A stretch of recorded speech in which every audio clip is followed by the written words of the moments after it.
तू राहीन किंवा मी राहीन अशा पद्धतीची हिंसक भाषा वापरणं हे सगळं मानसशास्त्राच्या भाषेत पॅरानॉइड स्किझोफ्रेनियाच्या वर्गात मोडतं आणि ही अत्यंत धोकादायक अवस्था आहे. त्यामुळे उद्धव साहेबांच्या जवळच्या व्यक्तींनी त्यांना जपावं आणि त्यांना एखाद्या चांगल्या डॉक्टरकडे घेऊन जावं असं आम्हाला वाटतं. साहजिक आहे म्हणा, मुख्यमंत्री पदासाठी सर्वस्व पणाला लावूनही काहीही न मिळालेल्या ह्या व्यक्तीचं फ्रस्ट्रेशन आम्ही समजू शकतो. आता जर ही अवस्था असेल तर मग उद्या विधानसभेच्या निवडणुका हरल्यानंतर त्यांची काय अवस्था होईल याचं मला अत्यंत वाईट वाटतं. परंतु कालच्या सभेमध्ये त्यांनी एक अत्यंत चुकीचा शब्दप्रयोग केला. लाडकी बहीण योजनेच्या संदर्भात या सगळ्या महाविकास आघाडीच्या सावत्र भावांच्या पोटात दुखतंय हे आम्हाला माहितीच होतं. पण काल बोलत असताना उद्धवजी वाकरे हे या योजनेला भीक म्हणाले, लाच म्हणाले. उद्धवजी, लाच वगैरे गोष्टी ह्या तुमच्या संस्कृतीत आणि तुमच्या कारभारामध्ये बसतात हे आम्हाला माहितीच होतं. कारण मिठी नदीच्या कॉन्ट्रॅक्टरच्या गाळामधली लाच असेल किंवा मुंबई महापालिकेच्या प्रत्येक कॉन्ट्रॅक्टरकडून केली जात असणारी वसुली असेल, लाचेशिवाय आपल्या पोटातलं पाणीसुद्धा हजम होत नाही. त्यामुळे तुमच्या तोंडातून ही भाषा येणारच. आणि आम्ही तर महिला आघाडीच्या पदाधिकाऱ्यांकडून असं सुद्धा ऐकलं आहे की लाचेचे काही प्रकार हे रश्मी साड्या, दागिने असे सुद्धा होते म्हणे. त्यामुळे तुम्हाला उठता बसता लाचच दिसणार. पण उद्धवजी, आमच्या भाषेमध्ये जेव्हा एखादी बहीण भावाला राखी बांधते ना, तेव्हा भाऊ तिला जे देतो त्याला ओवाळणी म्हणतात. मुख्यमंत्री लाडकी बहीण योजना ही भावानं बहिणीला दिलेली ओवाळणी आहे. मुख्यमंत्री एकनाथजी शिंदे साहेबांनी या महाराष्ट्रातल्या 6,11,00,000 बहिणींना स्वतःची लाडकी बहीण मानलं आणि त्यांच्या सन्मानाची ही योजना आहे. उद्धवजी, तुम्ही मुख्यमंत्री लाडकी बहीण योजनेला भीक म्हणताय. अहो, आतापर्यंत तुम्ही आम्हाला काहीही म्हणत होता तिथपर्यंत ठीक आहे, पण रांगेत उभं राहून मुख्यमंत्री लाडकी बहीण योजनेचा फॉर्म भरणाऱ्या महाराष्ट्राच्या महिलांना भिकारी म्हणू नका. या महिला तुमचा माज उतरवल्याशिवाय राहणार नाहीत. एका बाजूला मुख्यमंत्री एकनाथजी शिंदे साहेब हे दिवस रात्र महिला भगिनींच्यासाठी, युवकांच्यासाठी कार्य करत आहेत आणि दुसऱ्या बाजूला हे सगळी महाविकास आघाडीची नेते मंडळी आणि विशेष करून उद्धवजी वाकरे आणि त्यांच्यासोबतची माणसं ही लाडकी बहीण योजनेला टार्गेट करत आहेत. तुम्ही जोपर्यंत सत्तेवर होतात तोपर्यंत फक्त लाडकी बायको आणि लाडका मुलगा याच्याशिवाय तुम्हाला दुसरं काहीच नाही दिसलं. अहो, लाडका भाऊ ही सुद्धा संकल्पना उद्धवजी तुम्हाला कधी कळाली नाही. तुमचं कधी राजसाहेबांशी पटलं नाही, तुमचं कधी बिंदांशी पटलं नाही, तुमचं कधी तुमच्या सख्ख्या भावांशी पटलं नाही, तर तुम्हाला बहीण भावाचं नातं काय कळणार आहे. त्यामुळे महाराष्ट्रातल्या महिलांचा अपमान करू नका.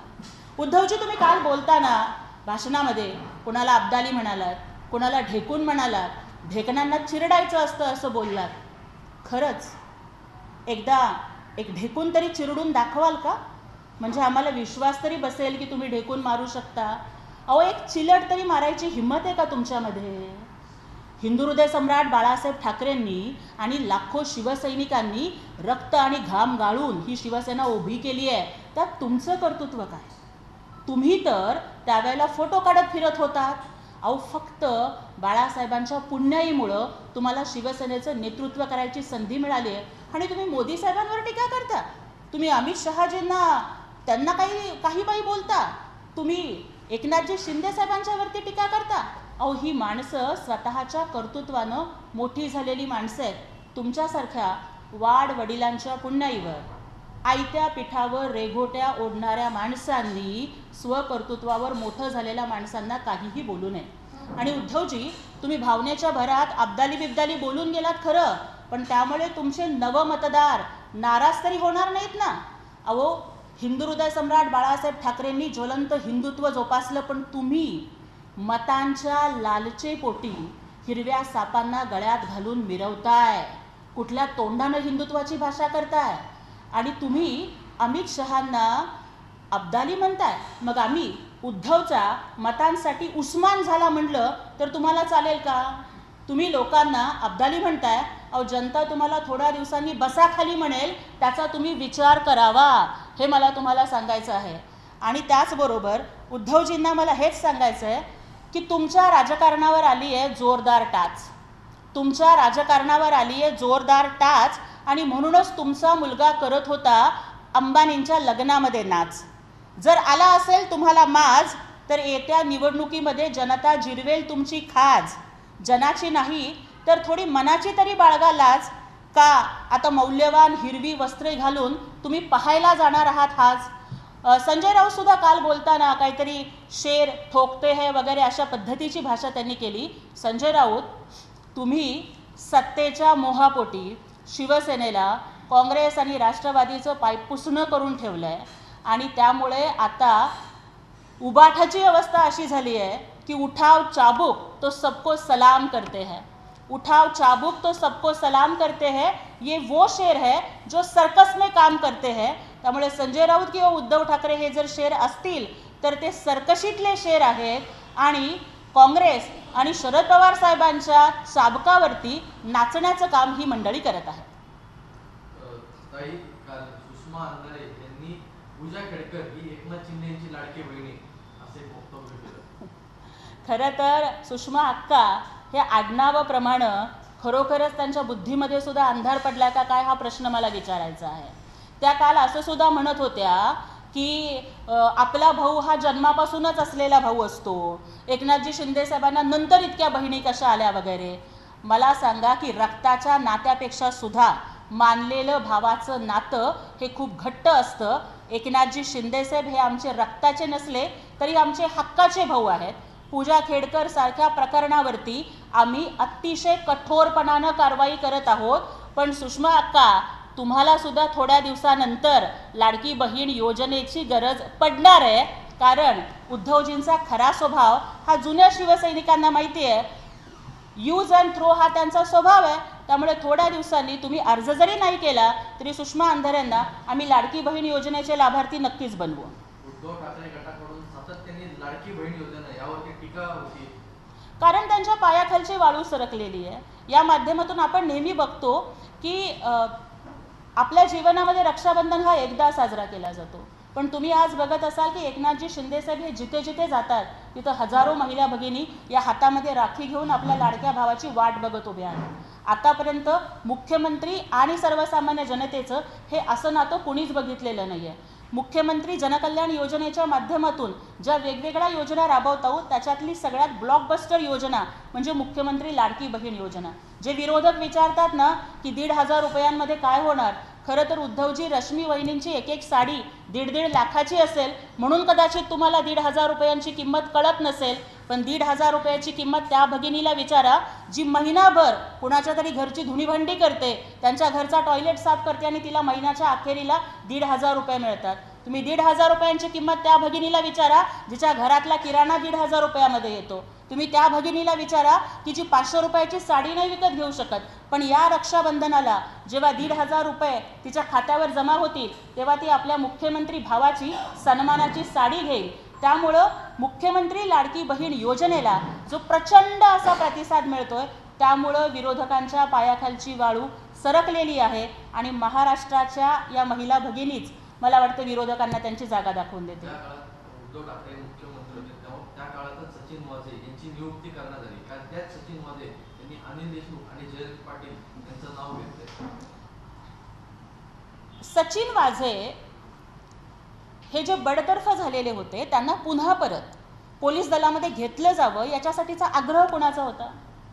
आम्ही तर असं ऐकलंय की एका भांडूपच्या भाडोत्री माणसाने सचिन वाझेला त्यांच्याकडे नेलेलं होतं. सचिन वाझेला पुन्हा पोलीस दलामध्ये न्यावं याच्या संदर्भातचा आग्रह कुणाचा होता. अगदी मनसुख हिरेन प्रकरण सुद्धा जेव्हा उजेडात आलं तेव्हा उद्धवजी तुम्हीच सचिन वाझे म्हणजे लादे नाही का अशा पद्धतीची बेशरमपणाची भाषा केलेली होती. माफ करा, ही भाषा आम्हाला वापरावी लागते, परंतु वारंवार जर आमच्या नेत्यांच्या वरती खालच्या पद्धतीची भाषा वापरली जात असेल तर आम्हाला सुद्धा त्याच भाषेत उत्तर द्यावं लागेल. सचिन वाझेंनी काल जे काही आरोप केलेले आहेत त्या सगळ्याची दखल आपण घ्यावी. सचिन वाझे हा तर नार्को टेस्टला सुद्धा तयार आहे आणि अनिल देशमुख असतील किंवा इतर कोणी असतील त्यांना जर स्वतःवरती इतका विश्वास असेल तर त्यांनी सुद्धा नार्को टेस्ट द्यावी.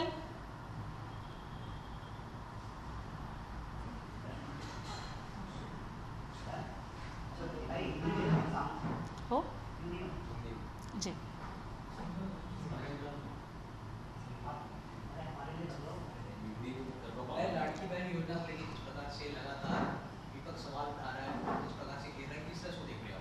सबसे पहले तो मैं आपको ये बताना चाहूँगी कि लाडली बहन, ठीक ठीक है ठीक,